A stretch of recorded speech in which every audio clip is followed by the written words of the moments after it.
હાંસોટના ખરજ ગામે દત્તાશ્રય આશ્રમમાં શ્રાવણ માસ નિમિત્તે વિવિધ ધાર્મિક કાર્યક્રમો થઈ રહ્યા છે, જે અંતર્ગત સમગ્ર શ્રાવણ માસ દરમિયાન શિવ રુદ્રાભિષેક સાથે પંચકુંડમાં રોજના શ્રીફળ હોમીને આહુતિ આપવામાં આવી રહી છે.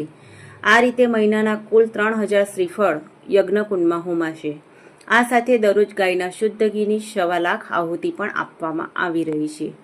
દેશમાં સૌ પ્રથમ વખત શુક્લ યજુર્વેદાંત અંતર્ગત માધ્યંદિન શાખાયા પંચસંધિ માલાયુક્ત ધનપાઠ પારાયણનું આયોજન કરવામાં આવી રહ્યું છે, જેમાં 25 વૈદિક બ્રાહ્મણો દ્વારા પારાયણ કરવામાં આવી રહ્યું છે.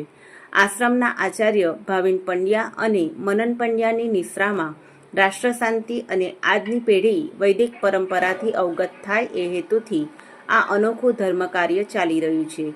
આ અંગે આચાર્ય ભાવિન પંડ્યાએ જણાવ્યું હતું કે હિન્દુ શાસ્ત્રો પ્રમાણે શુક્લ યજુર્વેદમાં 1975 મંત્રો હોય છે, જેમાં સંહિતા, પદ અને ક્રમ એમ 3 પ્રકૃતિ છે તો 8 વિકૃતિઓ છે. જટા, માલા, શિખા, રેખા, ધજા, દંડ, રથ અને ધન આ 8ને અલગ અલગ રીતે બોલીને ધન પાઠ થાય છે, જેના પારાયણથી આસપાસનું વાતાવરણ દિવ્ય અને અલૌકિક બને છે. દત્તાશ્રયમાં હાલ પંચસંધિ માલાયુક્ત ધનપાઠ થઈ રહ્યા છે. સામાન્ય રીતે એક મંત્ર બોલતા જે સમય લાગે એનાથી 10 થી 2.5 ગણો સમય ધનપાઠમાં લાગે છે. આ આખી સ્રોત પરંપરા છે, જે ક્યાંય લેખિત સ્વરૂપમાં જોવા મળતી નથી. ગુરુ પરંપરાથી બ્રાહ્મણો આ કંઠસ્થ પારાયણ કરી રહ્યા છે. સમગ્ર ભારતમાં 50 જેટલા બ્રાહ્મણો હશે જે ધનપાઠ કરી શકે છે.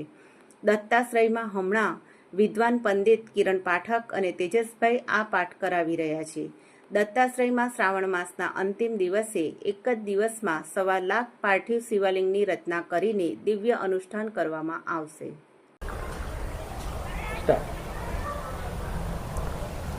गुरुदेव दत्त।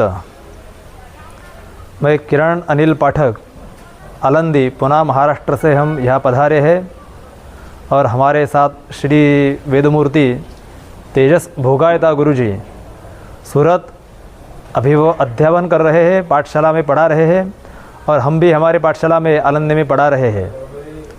हम दोनों यहाँ गत श्रावण मास के प्रथम दिन से यहाँ पधारे हैं और यहाँ पंचसंधि माला युक्त घनपाठ का पारायण शुक्ल यजुर्माध्यन्दिने शाखा संहिता से करा रहे हैं. ये पारायण भारतवर्ष में पारायण के रूप में प्रथम बार होने जा रहा है और इसका सौभाग्य दत्ताश्रय में भाविन भाई आचार्य जी इनको मिला है. और इस स्थान में नित्य यज्ञ हो रहा है. 1 लक्ष आहुति का यहाँ का संकल्प है और वो आचार्य श्री भाविन भाई द्वारा वो संपन्न हो रहा है. और उसके साथ साथ यहाँ पंचसंधि माला युक्त घनपारायण भी संपन्न हो रहा है. ये भी पूरा मास तक चलेगा.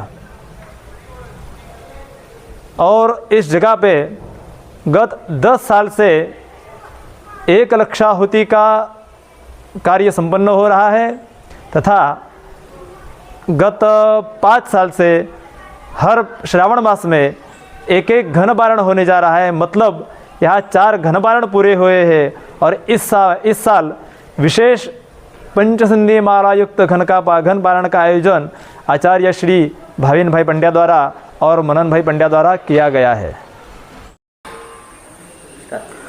गुरुदेव दत्त जय जय दत्ताश्रय. दत्ताश्रय आश्रमना संस्थापक एवं हूँ आचार्य भाविनभाई पंड्या जणावता खूब ज आनंद थाय कि दत्ताश्रय आश्रम में दर वर्षनी जेम आ वर्षे पण यजुर्वेद घनपाठ पारायण ए पण माध्यंदिनी शाखा में अने मालायुक्त घन खरेखर आ विद्या श्रोत विद्या तरीके ओळखाय छे अने श्रोत विद्या सांभळवाथी आवे. आने कोईपण दिवस आपणे पुस्तकोमां जोई शकवाना नथी. आ गुरुजी एमनी पोतानी जीवनशैली में बधो त्याग करीने ज्यारे आ 2000 मंत्रो मोढे बोले छे अने एक मंत्र ए 5 पानानो होय छे ને આપણને આ આવરણમાં આ વાતાવરણ જે પંચતત્વથી બનેલું છે તે પંચતત્વમાં મંત્રની અપાર શક્તિ છે અને અપાર શક્તિને એક જ વસ્તુ બાંધી શકે તે મંત્ર. આ મંત્ર શક્તિ દ્વારા દેવો પણ બંધાઈ અને આવી જાય છે. તો આ 30 તિથિઓમાં આપણે ભગવાન શિવના આવરણને અહીંયા લાવી સ્થાપના કરી આ વિશ્વ કલ્યાણને શાંતિની અનુભૂતિ થાય અને જે દેશો પર આપત્તિ આવી રહે છે તે શાંત થાય તેના માટે અમે અહીંયા આ પારાયણ સહિત 25 બ્રાહ્મણોની સાક્ષીમાં 1 લાખ આહુતિ અને 3000થી પણ વધારે શ્રીફળનો દરરોજ યજ્ઞ કરીએ છીએ અને આ યજ્ઞ થકી આ વાતાવરણમાં ખૂબ જ મોટી ઉર્જા પ્રાપ્ત થાય અને લોકોને દેવમાં શિવ શક્તિનો વાસ રહે, દત્ત ભગવાનની કૃપા રહે અને આજુબાજુના વાતાવરણને તૃપ્ત કરી બધાની મનોકામના પૂર્ણ થાય એવી અમારી ભાવના છે. તો તમે પણ આ બધા આવો, આ મંત્રોને શ્રવણ કરો અને પોતાના સંસ્કૃતિમાં રહેલા વેદનો પ્રચાર કરો એવી અમારી ભગવાનને મનુષ્યગણને પ્રાર્થના. ગુરુદેવ દત્ત. જય જય દત્તાશ્રય.